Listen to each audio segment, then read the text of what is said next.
Coucou, j'espère que vous allez bien. Je suis ravie de vous retrouver aujourd'hui pour une vidéo update lecture où je vais vous donner mon avis sur mes dernières lectures romans. Et l'update lecture spéciale comics arrivera la semaine prochaine, donc mercredi prochain. Donc pour commencer, je vais commencer donc avec le premier que j'ai lu. Il s'agit de Maudit Valentin de Lorraine Palfreyman chez les éditions Hachette, que je remercie puisque c'est eux qui me l'ont envoyé. Donc c'est la suite de Maudit Cupidon, le tome 1. Voilà, j'ai déjà chroniqué le tome 1 sur ma chaîne, donc si vous avez envie de connaître mon avis sur ce premier tome, je vous invite à aller voir ma vidéo qui s'affiche juste là. Et donc là, je vais vous donner mon avis sur le tome 2. Et déjà pour commencer, moi j'aime beaucoup les couvertures et d'ailleurs ce que nous avons remarqué, nous sommes plusieurs à l'avoir remarqué, eh bien il y a eu un petit problème au niveau du dos en fait, tout simplement. Donc là c'est le premier tome, donc Maudit Cupidon, et le tome 2 s'appelle normalement donc, comme la couverture l'indique, hein, Maudit Valentin. Sauf que c'est marqué Maudit Cupidon, je sais pas si vous voyez bien, voilà. Je vais vous expliquer l'histoire de base. Donc c'est l'histoire de Lila Black qui n'arrête pas de se faire harceler par une agence matrimoniale, comme quoi ils lui ont trouvé son âme sœur. Donc pour justement cesser ce harcèlement, elle va aller à cette agence matrimoniale et c'est là qu'elle va s'apercevoir que ce n'est pas une agence matrimoniale comme toutes les autres. En fait, c'est une agence où il n'y a que des cupidons avec, oui, des flèches, qui sont là pour mettre deux âmes sœurs ensemble, tout simplement. Et c'est là qu'elle va apprendre qu'elle a une âme sœur et que cette âme sœur n'est autre que le Cupidon originel. Sauf que ce dernier est arrogant, c'est un bad boy qui fait tomber toutes les filles. Alors pourquoi Cupidon et son âme sœur? Donc voilà, je vous invite à lire ce livre, cette saga, pour en savoir plus. Et ce second tome est principalement sur le thème de Valentin, oui, lié à la Saint-Valentin. Voilà, je ne vous en dis pas plus. Alors autant le premier tome, je l'avais bien aimé, j'avais passé vraiment un très bon moment. J'avais même trouvé que la partie 2 était beaucoup plus intéressante, notamment donc la partie dans le labyrinthe et tout, j'ai trouvé ça juste excellent. Après c'est vrai que j'avais relevé quelques petits bémols, comme par exemple Lila. J'avais vraiment eu beaucoup de mal à accrocher avec ce personnage dans le tome 1, je la trouvais agaçante, j'étais pas souvent d'accord avec ses choix, enfin bref, elle m'agaçait plus qu'autre chose. Et aussi ce que je trouvais un petit peu dommage, c'est que Cupidon n'est pas un prénom à lui en fait, c'est-à-dire que Cupidon, c'est le premier Cupidon qui a existé, et après tous les autres Cupidons ont un prénom. Comme Cal d'ailleurs, qui fait partie de cette agence, c'est aussi un Cupidon mais il s'appelle pas Cupidon. Donc c'est vrai que je trouvais ça pas très... je pouvais pas trop prendre au sérieux ce personnage étant donné qu'il s'appelle Cupidon quoi. Mais au final, le tome 2, je l'ai adoré de chez adoré. J'ai passé un excellent moment, encore plus qu'avec le tome 1, et je n'ai pas du tout été déçue. Lila au contraire ne m'a pas du tout agacée à un seul moment dans cette histoire. J'étais vraiment raccord avec ses choix, je l'ai trouvé déterminée plus que jamais à sauver les siens. Je l'ai trouvé vraiment beaucoup plus mature, beaucoup plus réfléchie, et c'est vrai que Lila, ouais, je l'ai beaucoup plus appréciée dans ce tome 2. Cupidon, bah alors là Cupidon me fait fondre clairement. Maintenant je m'en fous qu'il s'appelle Cupidon, je suis fan de ce personnage. Et si vous avez vu ma chronique sur ce premier tome, vous savez que j'avais peur qu'une certaine forme géométrique prenne vie dans la suite, et au final, plus peur que de mal, il n'y a pas de triangle amoureux. Je suis sauvée. Donc voilà, j'ai vraiment passé un très bon moment, il y a de l'action, c'est rythmé, l'histoire est intéressante. Après, si j'avais un tout petit bémol à dire, c'est qu'à la fin de l'histoire, le dénouement, je l'ai trouvé un petit peu trop simple à mon goût. Mais après, c'est clairement minime, c'est voilà, c'est un grain de sable. Sinon, hormis ça, j'ai vraiment adoré ma lecture du début jusqu'à la fin. Ce tome 2 monte en crescendo et j'ai hâte franchement de découvrir le tome 3. Alors, je continue sur cette étagère. Hop, je continue avec Le Marchand de Sable. Le tome numéro 1 et Le Marchand de Sable numéro 2. Comme vous pouvez le voir, comme je vous l'ai montré dans mon book haul, les deux couvertures en fait sont liées entre elles. Et clairement, j'ai adoré cette saga, mais un truc de malade. Donc c'est par Gaïa Alexia chez les éditions Hugo Roman dans la collection New Romance. Déjà les couvertures sont incroyables et l'histoire à l'intérieur est juste géniale. Surtout que c'est une histoire qui est basée sur la mythologie nordique, une mythologie que j'adore, que j'avais découvert grâce à la saga Rune de Edna Walters. Donc dans cette histoire, eh bien, on va suivre Nola Note qui... en fait fait des rêves, enfin des cauchemars plutôt depuis plusieurs mois, où elle voit un fameux un mec en fait qui ce pourrait être le marchand de sable et en fait cet homme n'arrête pas de la poursuivre et finalement elle en vient à ne plus avoir envie de dormir, à éviter justement de dormir pour ne pas sombrer dans ses cauchemars et pour ne pas retrouver ce fameux marchand de sable jusqu'au jour où ce mec, elle va le rencontrer dans la vraie vie.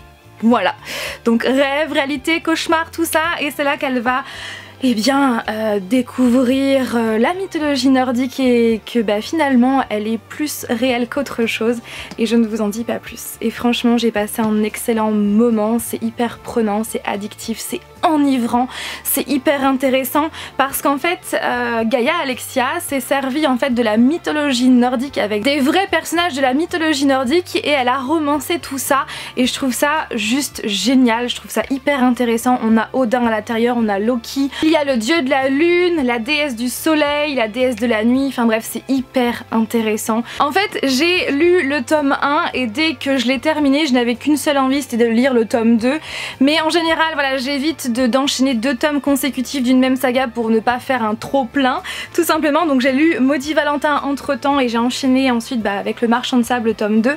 Donc le tome 1 s'intitule Quand l'homme de ses cauchemars surgit dans sa vie et le tome 2 c'est Quand la femme de sa vie ressurgit de la nuit.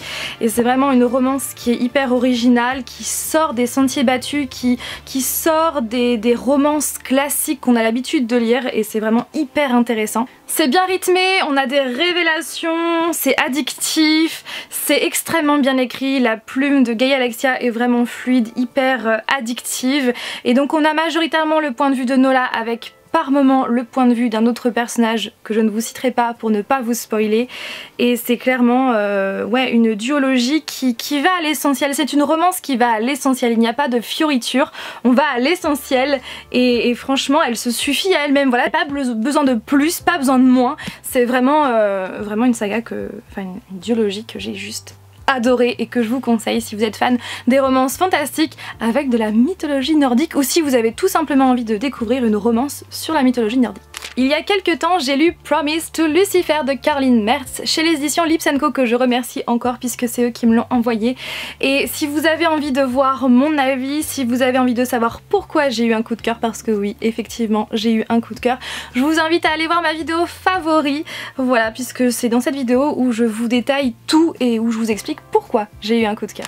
Ensuite, toujours sur la même étagère, décidément, j'ai lu le 3e tome de la saga Nuit écarlate par Mary Hall, donc c'est la nuit des Hurleurs.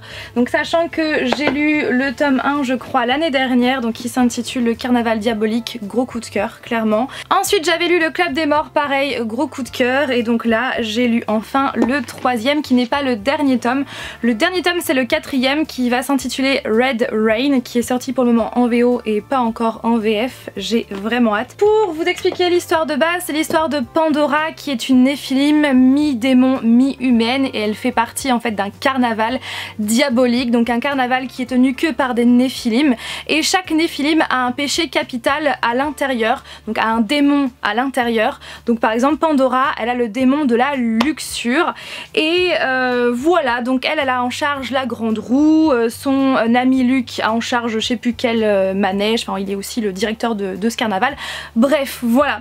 Et donc dans ce premier tome que voilà je vous invite à aller voir ma chronique si vous n'avez toujours pas vu, et bien elle fait la rencontre d'un prêtre de la mort qui veut la tuer. Mais pourquoi? Alors pour tout vous avouer je suis mitigée parce que d'un côté j'ai adoré cette histoire puisqu'on en sait plus sur le personnage de Asher que j'aime tellement. D'un côté aussi Pandora, dans la deuxième partie ça m'a fait plaisir de la retrouver alors que dans la première j'ai trouvé un peu plus agaçante mais c'est logique vu ce qui lui arrive. Mais sinon ouais j'ai vraiment adoré ce tome parce que il a plein d'actions, il y a plein de révélations, de rebondissements et puis il y a Asher et on en sait plus sur lui. Mais d'un autre côté je suis un petit peu embêtée parce que la traduction, je suis pas du tout embêtée par la plume de l'autrice, je suis vraiment embêtée par la traduction parce que des fois j'avais vraiment l'impression que c'était une traduction littérale, au mot à mot, au mot pour mot, plutôt qu'une traduction voilà, avec, à la française. Je sais pas si vous comprenez ce que je veux dire et j'ai vu que je n'étais pas du tout la seule dans ce cas-là. Je suis allée voir des avis sur internet et j'ai vu que beaucoup pensent la même chose, que la traduction est vraiment, c'est vraiment une traduction mot mot pour mot et qu'à certains passages les phrases, les mots ne vont pas vraiment ensemble. Donc je vous rassure, c'est pas tout le temps, mais ça arrive à certains moments. Et puis la fin, clairement la fin, j'ai pas compris la fin de ce tome numéro 3 et encore une fois j'ai vu que je n'étais pas la seule. Donc c'est pour ça que je suis mitigée, j'ai adoré, mais d'un côté la traduction m'a laissé à plusieurs reprises comme ça, alors que pourtant c'est toujours la même traductrice que les 2 premiers tomes et autant pour les 2 premiers tomes je ne m'en étais pas aperçue. Mais c'est vrai que c'est surtout la fin, je me suis dit mais j'ai rien compris. Voilà, donc c'est un peu dommage, mais sinon, hormis ça, c'est vrai que c'est quand même une de mes sagas préférées, enfin du moins pour les 2 premiers tomes, parce que c'est une histoire qui sort des sentiers battus, parce que Pandora, c'est le genre de personnage féminin que j'adore, elle est déterminée. Bon après, comme je vous le dis, je l'ai moins aimée dans la première partie du tome 3 parce que j'ai trouvé pas mal agaçante, mais c'est vrai que sinon elle est déterminée, c'est quand même un personnage que voilà, je la trouve forte et j'aime beaucoup ce personnage. Et puis Asher, mon dieu, Asher. Donc voilà pour mon avis. Et pour terminer cette vidéo, j'ai lu donc Riverdale The Day Before, donc le préquel de la série par Micol Hosto chez les éditions Hachette, que j'ai acheté par moi-même, donc hors partenariat, parce que je le voulais tellement que du coup je suis allée en librairie pour me l'acheter. Pourquoi je le voulais tellement? Tout simplement parce que je me suis remise à fond dans la série Riverdale. J'étais tellement à la ramasse, clairement, et ça me fait trop plaisir de retrouver tous ces personnages là, et du coup je me suis dit tiens, pourquoi pas prolonger en fait la série en dehors de Netflix tout simplement, donc en lisant ce livre là. Donc sachant qu'à l'heure actuelle le tome 2 est sorti il y a quelques temps et le tome 3 je crois qu'il va pas tarder à sortir, ou il est prévu, quelque chose comme ça. Donc c'est le préquel de la série. Donc qui dit préquel dit forcément que ce livre là se passe avant la série, et franchement j'ai passé un très bon moment. Il se lit très rapidement, franchement. Il fait 248 pages, mais en fait il est écrit comme cela.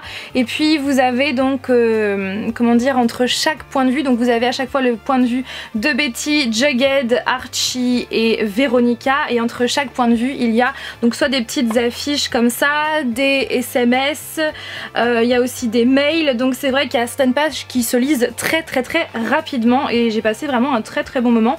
Donc déjà oui, d'un point de vue construction, le fait d'avoir 4 points de vue différents, je trouve ça vraiment hyper intéressant, et puis d'ajouter cette touche de SMS, de mail entre chaque chapitre, je trouve ça vraiment intéressant. Ça ajoute quelque chose à la lecture, et ça je trouve ça cool. Plus de ça, j'ai vraiment adoré découvrir ce qui s'est passé avant le drame de la du premier épisode de la saison 1, ce qui s'est passé dans la vie des personnages durant l'été précédent, et voilà, tout simplement. Bon après on n'apprend pas des choses on n'apprend pas tellement de choses que ça, parce qu'il y a pas mal de choses qui ont été survolées ou dites au fil de la série, donc on n'apprend pas énormément de choses, mais on en apprend quand même. En plus de ça, il y a pas mal de références à l'intérieur, donc par exemple Anna Wintour, ou encore à la première page, Jughead parle de David Lynch, qui est donc le réalisateur de Elephant Man, film que je vous conseille si vous ne l'avez pas vu. Bon, c'est un film qui date maintenant des années 70-80, et donc il y a pas mal de références. Ensuite de ça, je trouve que l'histoire, la plume est vraiment très fluide, c'est très léger, très agréable à lire.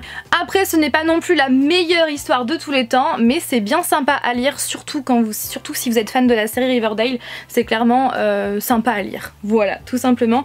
Et vu la fin, j'ai trop hâte de lire la suite, parce que justement la fin s'arrête à comment dire, à ce qui se passe dans le premier épisode, donc j'ai hâte de voir comment la suite va être menée. Voilà tout le monde pour cette update lecture roman, j'espère que ça vous a plu. N'hésitez pas comme toujours à me dire ce que vous avez pensé de cette vidéo, des livres que je vous ai présentés, est-ce que vous les avez déjà lus ou pas, ou est-ce qu'ils vous font avis, et si vous les avez lus, dites-moi votre avis sans spoiler, j'ai hâte d'avoir votre avis.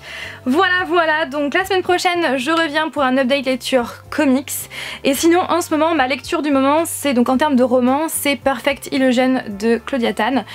Voilà, j'attends de bien rentrer dedans avant de me faire un avis. De toute façon je vous en reparlerai très prochainement. Voilà, donc sur ce je vous fais tout plein de bisous, et je vous dis à mercredi prochain pour une nouvelle vidéo. Bye. Just